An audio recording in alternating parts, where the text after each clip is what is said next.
దళిత rising, రైతు rising, యువ rising, BC rising, మహిళా రైజింగ్, హైదరాబాద్ రైజింగ్ కోసం పనిచేస్తున్నది. 10 సంవత్సరాల కుటుంబ రైజింగ్ ప్రోగ్రాం నుండి ఈ అన్ని విధాలుగా రైజింగ్ అవుతా ఉంది. నీ పాలనలో కేసీఆర్ రైజింగ్, కేటీఆర్ రైజింగ్, కవిత రైజింగ్, హరీష్ రావు రైజింగ్ తప్ప ఇంకెవడు రైజ్ కాలే. బీదవాడికి అవకాశమే రాలే. ఈ కుటుంబాలు రైజ్ అయ్యాయి కాబట్టి ఇవాళ ఒక్కొక్కడు 10 ఇంపోర్టెడ్ కార్లు, 4 ఫామ్ హౌజులు. జనవాడలో ఉన్న ఫామ్ హౌజులు ఎవరి అండి? నేను ప్రజల్ని అడుగుతా ఉన్నా, తెలుసుకోవాల్సిన అవసరం ఉన్నది. జనవాడలో ఉన్న ఫామ్ హౌజులు ఎవరి? జనవాడలో ఉన్న అధిక భూములు ఎవరివి? ఒక్కసారి లెక్కలు తీసుకోవాల్సిన అవసరం ఉన్నది.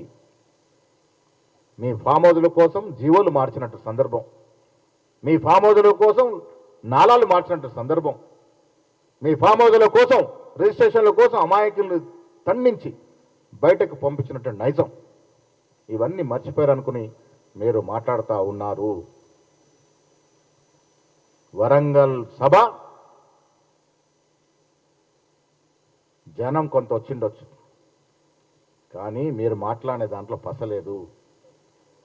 దాని కారణం మీ కాలం చెల్లింది. కేసీఆర్కి ఇంకా ఈ రాష్ట్రంలో ప్రజలు ఆదరిస్తారంటే అది కల్లా. మీకు పర్మనెంట్గా ఫామ్ హౌస్కే పరిమితం కావాలని వీళ్ళ ప్రజలు కోరుకుంటా ఉన్నారు. కారణం మీలాంటి వాళ్ళు మళ్ళీ వస్తే ఈ రాష్ట్రం దివాలా కాదు కదా, ఒక సొమాలియా లాగా మారిపోయే అవకాశం ఉంటుంది. ఆ రకంగా దోసుకున్నటువంటి కుటుంబం కేసీఆర్ కుటుంబం. ఒక రంగం కాదు, అన్ని రంగాల్లో ప్రజల సొత్తుని, ప్రభుత్వ సొత్తుని దోసుకున్నటువంటి కేసీఆర్ కుటుంబాన్ని మళ్ళీ ప్రజలు ఆదరిస్తారని మేము అనుకోవట్లేదు. ఆదరించే అవకాశం ఉండదు. నిన్న బీజేపీ పార్టీ గురించి ఒక ముక్క కూడా మాట్లాడలేని పరిస్థితి. కారణం వీళ్ళ దోస్తి. వాళ్ళకి కావాల్సింది ఇలా కాంగ్రెస్ పార్టీ ప్రజలతో చొచ్చుకపోతా ఉంది. ముఖ్యమంత్రి, మంత్రివర్గం పనులు చేస్తూ ఉన్నారు. ఏ రంగమన తీసుకోండి, ప్రజలకు జవాబుదారీగా పనులు జరుగుతూ ఉన్నాయి. కాబట్టి ఆపాలన్నప్పుడు బీజేపీ సహకారం కావాలి. లోపాయికారు ఒప్పందం ఈ నాయకులు గాంధీ కుటుంబం గురించి మాట్లాడడం ప్రజలు క్షమించరు అనే మాట చెప్తా ఉన్నాను. నెహ్రూ మొదలుకొని రాహుల్ గాంధీ వరకు అహర్నిశలు దేశం కోసం త్యాగం చేసిన కుటుంబం గురించి మాట్లాడే అర్హత ఈ దోపిడీ ముఠాకి ఎక్కడిది అని అడుగుతా ఉన్నాను. దొంగ పాస్పోర్ట్ల మొదలుకొని కాళేశ్వరం లాంటి అవినీతి ప్రాజెక్టుల వరకు, ప్రభుత్వ భూములు కాజేసే వరకు ఈ దొంగల మూట గాంధీ కుటుంబం గురించి మాట్లాడడం చాలా విడ్డూరంగా ఉంది. 10,000 ఎకరాలకి పైగా ఈ హైదరాబాద్ ఇన్ అండ్ హైదరాబాద్ భూములు అమ్మిన ఘనత మీది కాదా? ప్రజలకు తెలుసు కాబట్టే మిమ్మల్ని ఇంటికి పంపినారు.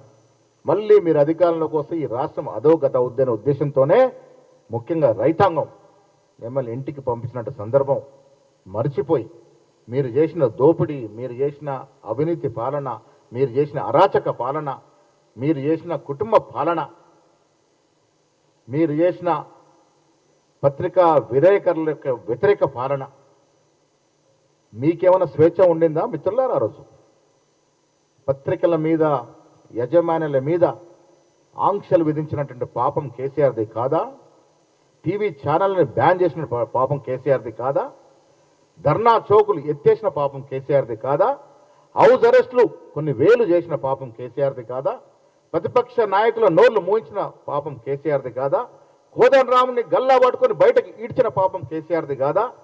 గద్దరు 4 గంటలు వేచి ఉంచి అవమానపరిచిన పాపం కేసీఆర్ది కాదా? బీసీ ఎస్సీ బిడ్డలు ఇంటర్మీడియట్ ఎగ్జామ్ రాస్తే డబ్బుల కకృతిపడి గ్లోబరీనా సంస్థకి అప్పచెప్పి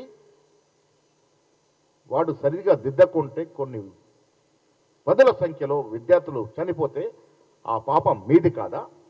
తప్పుల తడక వల్ల అన్యాయంగా పాస్ అయి కూడా ఫెయిల్ అయినట్టుగా చూపించడం వల్ల విద్యార్థులు చనిపోయిన పాపం మీది కాదా?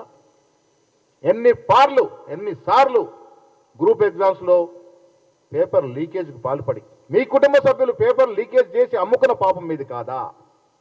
ఎంతమంది జీవితాలతో ఆడుకున్నారు మీరు? ఎన్నిసార్లు పేపర్ లీక్ అయినాయి? ఎవరి ప్రమేయం వల్ల లీక్ అయినాయి?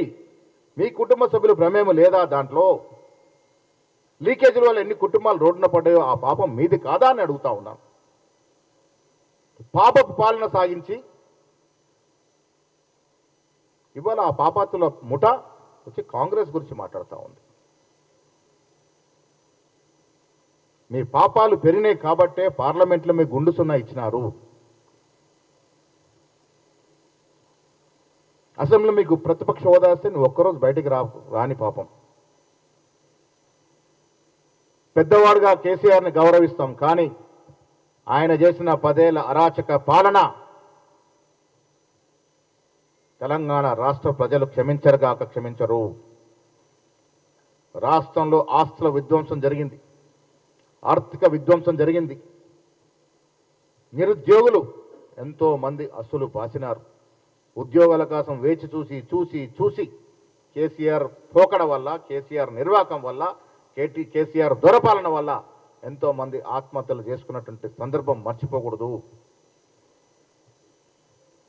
అన్ని రకాలుగా తెలంగాణని నట్టెట్ట ముంచి నాశనం చేసిన వ్యక్తి ఇలా బహిరంగ సభల పేరిటొచ్చి అబద్ధాలు చెప్పుకునే ప్రయత్నమే చేస్తూ ఉన్నారో ఇది ప్రజలు గ్రహిస్తూ ఉన్నారు. మీరు ఎన్ని మాటలు చెప్పినా మీ పాపం మూడింది కాబట్టి మిమ్మల్ని ఇంట్లో కూర్చోబెట్టినారు. మళ్ళీ మీకు అలాంటి అవకాశం తెలంగాణ ప్రజలు ఇస్తారనుకుంటే అది అవివేకం అవుతుంది. కేసీఆర్ గారు, మీరు ఫామ్ హౌస్కే పరిమితం అవ్వడం ఇది ప్రజలు కోరుకున్నట్టు సందర్భం.